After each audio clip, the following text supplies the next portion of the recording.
खुलुमबाय बड'लेण्ड पाब्लिक रादाब नायगिरि नोंथांमोनखौ बरायबाय 5 जुन बुहुमनां आबहावा साननि गुबै आयदा बिट प्लास्टिक पलिउसनखौ बिथा खालामनानै प्लास्टिक आरो मैलाफोरखौ जर'खा साखोन-सिखोन खालामनाय हाबाफारि तामुलपुर जिल्ला एबसुआ बानजायो। बे हाबाफारिखौ दारकुसि दख'रा दुलाराय बर' फरायसा आफादनि हेफाजाबाव दारकुसि सकआव लानाय जायो। दारकुसि सकनि दखान गलानि मोखां लामा गारि लाखिग्रा जायगाफोराव जानला मानला गारनानै थानाय प्लास्टिक आरो दाखोरफोर सिबस्रांनाय आरो साखोन-सिखोन खालामनाय जायो।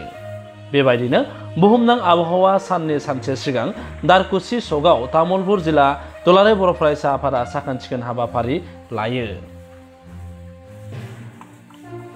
बे हाबाफारिनि गेजेरजों आबहावा मोजां जाथोंनि थांखिजों बे हाबाफारिखौ लायो। मानोना आबहावा मोजां जाब्लासो सुबुं जिब-जुनार मोजां थासारियाव जिउ खुंना देहाखौ गोग्गो लाखिनो हागोन।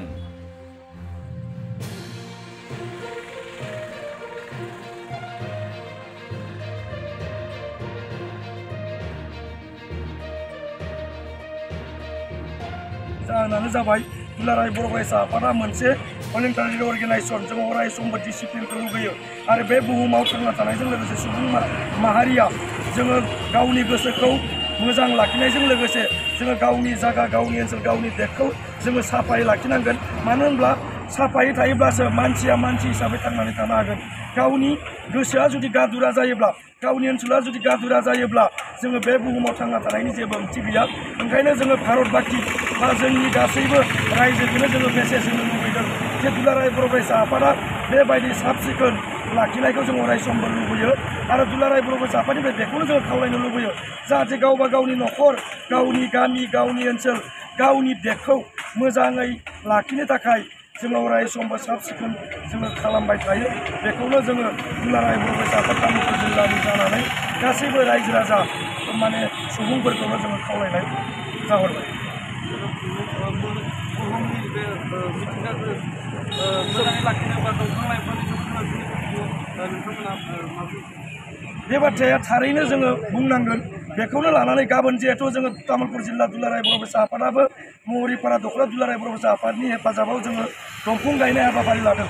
जाय दंफां लाइफाङा गैयाब्ला मानसि माने सुबुङा जोङो थांनानै थानो हाया। जाय गेसखौ सबसे गिदिर आदार होननानै बुंदों जोङो ओंखाम जानानै दै लोंनानै थांना थानो हायो। जाय आदारखौ मोनजायाब्ला मानसिया थांनानै थानो हाया बेनो जाबाय अक्सिजेन गेस आरो बे अक्सिजेन गेसखौ मोननो गोनां जायोब्ला जोङो दंफां लाइफांनिफ्रायसो मोननो हायो। आरो गासैबो मानसि समाज बा जिब जुनार दाउमा दाउसाफोराबो दंफां लाइफांनिफ्राय जुदि अक्सिजेन गेसखौ मोनाब्ला मालाबाबो थांना थानो हाया। ओंखायनो जोङो दंफां लाइफांखौ सासे मानसिया फांसे दंफां गायनायखौ जों अराय समबो गोसोआव लानांगोन।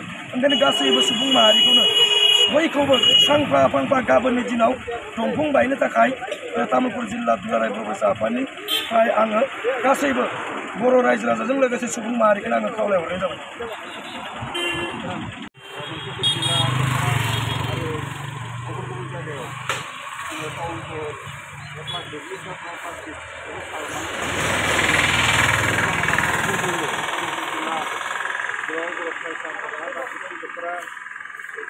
हेफाजाबजों जोङो दा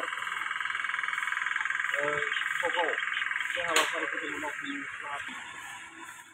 5 जुन आबहावा सान